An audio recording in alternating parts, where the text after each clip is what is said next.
누가복음 1장 1절에서 38절 말씀. 우리 가운데서 일어난 일들에 대하여 차례대로 이야기를 엮어내려고 손을 댄 사람들이 많이 있었습니다. 그들은 이것을 처음부터 말씀의 목격자요 전파자가 된 이들이 우리에게 전하여 준 대로 엮어냈습니다.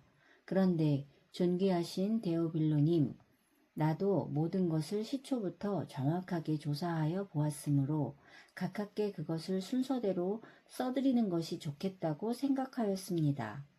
이리하여 각하께서 이미 배우신 일들이 확실한 사실임을 아시게 되기를 바라는 바입니다. 유대왕 헤롯 때에 아비야조에 배속된 제사장으로서 사가랴라고 하는 사람이 있었다. 그의 아내는 아론의 자손인데 이름은 엘리사벳이다. 그 두 사람은 다 하나님 앞에서 의로운 사람이어서 주님의 모든 계명과 규율을 흠잡을 데 없이 잘 지켰다. 그런데 그들에게는 자녀가 없었다. 엘리사벳이 임신을 하지 못하는 여자이고 두 사람은 다 나이가 많았기 때문이다. 사가랴가 자기 조의 차례가 되어서 하나님 앞에서 제사장의 직분을 담당하게 되었다. 어느 날 제사직의 관례를 따라 제비를 뽑았는데 그가 주님의 성소에 들어가 분향하는 일을 맡게 되었다. 그가 분향하는 동안에 온 백성은 다 밖에서 기도하고 있었다.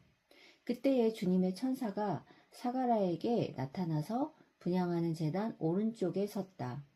그는 천사를 보고 놀라서 두려움에 사로잡혔다. 천사가 그에게 말하였다. 사가랴야, 두려워하지 말아라. 네 간구를 주님께서 들어주셨다. 내 아내 엘리사벳이 너에게 아들을 낳아줄 것이니 그 이름을 요한이라고 하여라. 그 아들은 네게 기쁨과 즐거움이 되고 많은 사람이 그의 출생을 기뻐할 것이다. 그는 주님께서 보시기에 큰 인물이 될 것이다. 그는 포도주와 독한 술을 입에 대지 않을 것이요 어머니 뱃속에 있을 때부터 성령을 충만하게 받을 것이며 이스라엘 자손 가운데서 많은 사람을 그들의 주 하나님께로 돌아오게 할 것이다. 그는 또한 엘리야의 심령과 능력을 가지고 주님보다 앞서 와서 부모의 마음을 자녀에게로 돌아오게 하고 거역하는 자들을 의인의 지혜의 길로 돌아서게 해서 주님을 맞이할 준비가 된 백성을 마련할 것이다. 사가랴가 천사에게 말하였다. 어떻게 그것을 알겠습니까? 나는 늙은 사람이요 내 아내도 나이가 많으니 말입니다. 천사가 그에게 말하였다. 나는 하나님 앞에 서 있는 가브리엘인데 나는 내게 이 기쁜 소식을 전해주려고 보내심을 받았다. 보아라, 그때가 되면 다 이루어질 내 말을 내가 믿지 않았으므로 이 일이 이루어지는 날까지 너는 벙어리가 되어서 말을 못하게 될 것이다. 백성이 사가랴를 기다리는데 그가 성소 안에서 너무도 오래 지체하므로 이상하게 여기고 있었다. 그런데 그가 나와서도 말을 못하니까 사람들은 그가 성소 안에서 환상을 본 줄로 알았다.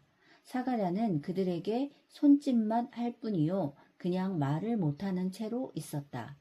사가랴는 제사 당번 기간이 끝난 뒤에 집으로 돌아갔다. 그 뒤에 얼마 지나서 그의 아내 엘리사벳이 임신하고 5달 동안 숨어 살면서 이렇게 말하였다. 주님께서 나를 돌아보셔서 사람들에게 당하는 내 부끄러움을 없이 해 주시던 날에 나에게 이런 일을 베풀어 주셨다. 그 뒤로 6달이 되었을 때에 하나님께서 천사 가브리엘을 갈릴리 지방의 나사렛 동네로 보내시어 다윗의 가문에 속한 요셉이라는 남자와 약혼한 처녀에게 가게 하셨다. 그 처녀의 이름은 마리아였다. 천사가 안으로 들어가서 마리아에게 말하였다. 기뻐하여라, 은혜를 입은 자야, 주님께서 그대와 함께 하신다. 마리아는 그 말을 듣고 몹시 놀라 도대체 그 인사말이 무슨 뜻일까 하고 궁금히 여겼다. 천사가 마리아에게 말하였다. 두려워하지 말아라, 마리아야. 그대는 하나님의 은혜를 입었다. 보아라, 그대가 잉태하여 아들을 낳을 터이니 그의 이름을 예수라고 하여라. 그는 위대하게 되고 더없이 높으신 분의 아들이라고 불릴 것이다. 주 하나님께서 그에게 그의 조상 다윗의 왕위를 주실 것이다. 그는 영원히 야곱의 집을 다스리고 그의 나라는 무궁할 것이다. 마리아가 천사에게 말하였다. 나는 남자를 알지 못하는데 어떻게 이런 일이 있겠습니까? 천사가 마리아에게 대답하였다. 성령이 그대에게 임하시고 더없이 높으신 분의 능력이 그대를 감싸줄 것이다. 그러므로 태어날 아기는 거룩한 분이요 하나님의 아들이라고 불릴 것이다. 보아라, 그대의 친척 엘리사벳도 늙어서 임신하였다. 임신하지 못하는 여자라 불리던 그가 임신한 지 벌써 6달이 되었다. 하나님께서는 불가능한 일이 없다. 마리아가 말하였다. 보십시오. 나는 주님의 여종입니다. 당신의 말씀대로 나에게 이루어지기를 바랍니다. 천사는 마리아에게서 떠나갔다.